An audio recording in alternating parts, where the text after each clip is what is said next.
नमस्कार। रउआ देख रहल बानी नारायणी न्यूज। रउआ साथे हम बानी संदीप त्रिपाठी। प्रखंड क्षेत्र के बंगड़ा निजामत पंचायत भवन परिसर में मंगलवार के सहयोग शिविर लगावल गईल। सीओ पिंकी राय, बीपीआरओ अन्नपूर्णा कुमारी आ मुखिया नीतू कुमारी देवी का देखरेख में आम जन के समस्या सुनल गईल। शिविर में बिजली विभाग, सामाजिक सुरक्षा, पंचायती राज, राजस्व एवं भूमि सुधार, शिक्षा विभाग, बाल विकास परियोजना, स्वास्थ्य विभाग, जीविका, आवास योजना, एलएसबीए, नल जल आ आयुष्मान कार्ड के आवेदन आयल।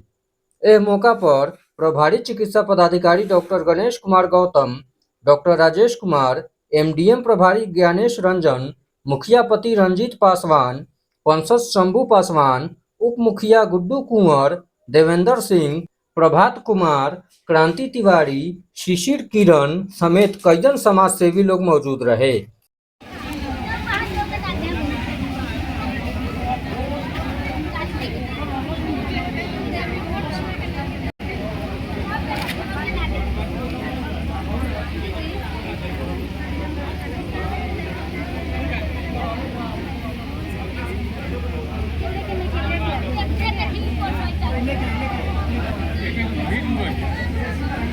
मोहम्मद अलाउद्दीन ये दिखावे जा रहे हैं।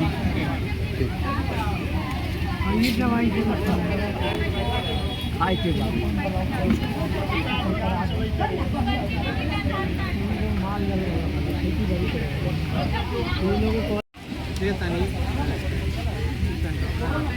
इसको खाली पेट खाइएगा। रोज खाली पेट वजन कम कीजिए, 1 घंटा टहलिए, इतना वजन रहेगा कहियो ठीक ना हो।